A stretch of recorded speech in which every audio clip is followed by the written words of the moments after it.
Yo, what's good, everybody? It's Daniel again, and we are back very quickly with another video. Today we're going to be talking about like morals, ethics, and philosophies because I think it's just an interesting thing to talk about, and I think it's something that's debated too much, I guess. I think one thing that is a big factor that comes into play with a lot of philosophical talks are religious ideas and like what is correct according to certain religions. If you want more of my thoughts on religion, you could check out a previous episode. I believe it's titled God, Religion, and Death. I could put that in an iCard in the top right for you right now. But a lot of people think what's moral is what their holy and sacred texts tell them is moral. And without having such holy and sacred texts, how can someone know right from wrong? And I think, though I don't have anything against religion as a whole, of course, again, I get into that in that previous video, I think that is a very weak argument to make in favor of your religion's code of ethics and morals.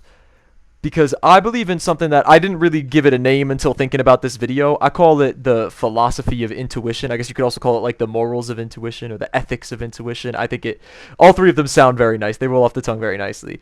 Where it's pretty easy to just intuitively know what's good and what's not good.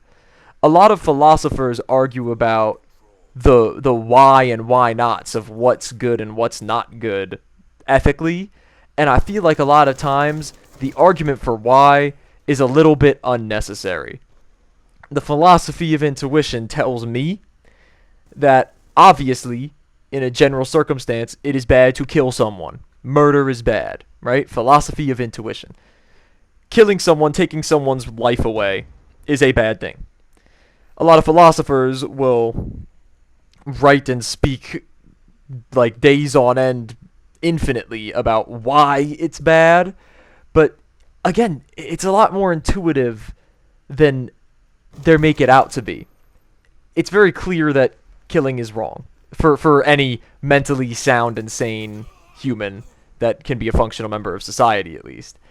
So that's kind of, I guess, the philosophy that I subscribe to. It doesn't really belong to anything else that has like a name, but again, I feel like it's very easy to just use basic human judgment to tell what is a righteous thing and what is a non-righteous thing. I took one philosophy class in my freshman year of college, and I learned about a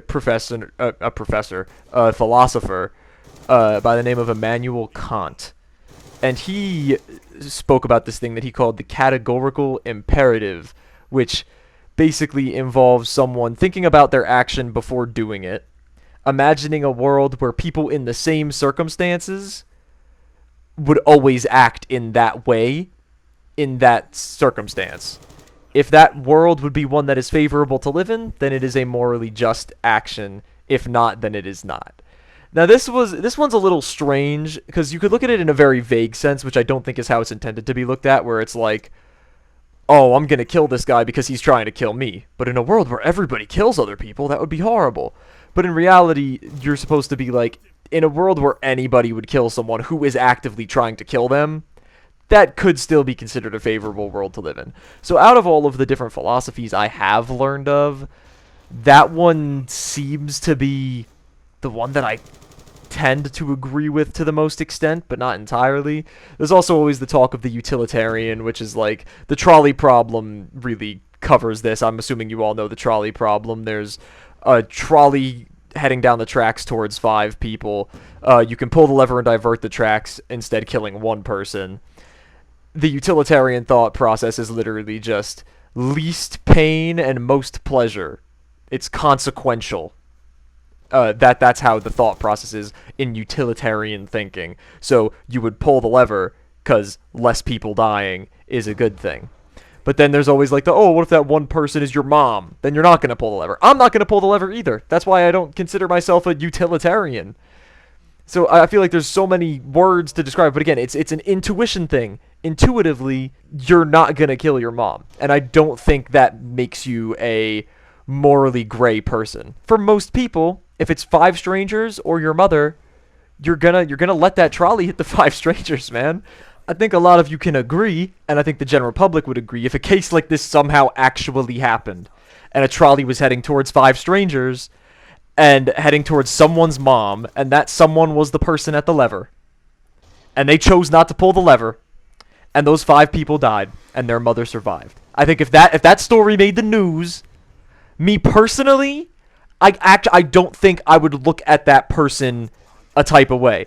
I don't think I'd look at that person as unrighteous, and I think the general public would probably agree with me. Let me know how you feel in the comments. But like, if anybody's put in that situation, most people that's what they're gonna do. But like, if someone does that, like, again, I think the general public would also look at that as like not that bad of a thing. I guess that kind of goes back to the categorical imperative. If anybody put in the trolley problem would let it hit the 5 people instead of their mom, would that be a favorable world to live in? I don't know if that's a valid use of that philosophical thought process, but I feel like that would be a favorable world for the person involved, and I think the people not involved at all wouldn't look at them a type of way because they know they would act the same way.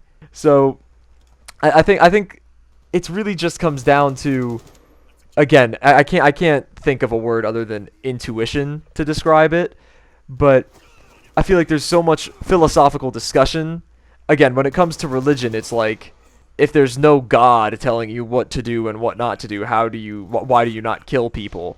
And it's just like, because I know it's a bad thing. This is actually a great way. I saw this phrase. I don't remember who it was, so apologies to the original person that I'm going to be paraphrasing here. But someone said that a religious person asked them about their ethical values and said, well, if you don't believe in an afterlife or a punishment and you don't believe in God, then why don't you just go around killing and raping all that you want? And the person replies, because I do go around killing and raping all that I want. I just don't want to. And I thought that was a very smart counter to that argument, because it's just like, why would I want to? It's human intuition that would be a bad thing to do. You know what I'm saying? So I feel like there's so many arguments about philosophy, and it's all stupid. I think to an extent there's some value in knowing why things are morally sound or morally unjust. But all in all, I think it is far more important to just intuitively know what's good than know why it's good. You get what I'm saying? So this is a little bit of a shorter episode. I don't have much else to talk about on this note. I have a lot of thoughts on philosophy, but this is really just me kind of dismantling philosophers in general, and I think human intuition is far more important than a lot of philosophical questions and philosophical reasonings. Again, the only time I think those apply are in fringe cases where we're not dealing with a morally sound or mentally sound person. So let me know what you guys think about that. Let me know what you think about this conversation as a whole. Let me know if you subscribe to any particular philosophies, and if it's something I didn't mention in here, I'd love if you would explain it in the comments, because I'm very open to hearing new thought processes on how people view the world. And if you have anything in particular that you want to talk about, any problems or topics, make sure to email me at theonepantman@gmail.com. I'll put it on screen right now, and I'll put it in the description of this video. And yeah, let me know if there's anything that's going on in your life or just in life in general that you'd like me to talk about in a future video. I hope you all found something of value in this little discussion, and I will see all of you and speak to all of you in the next one. Deuces.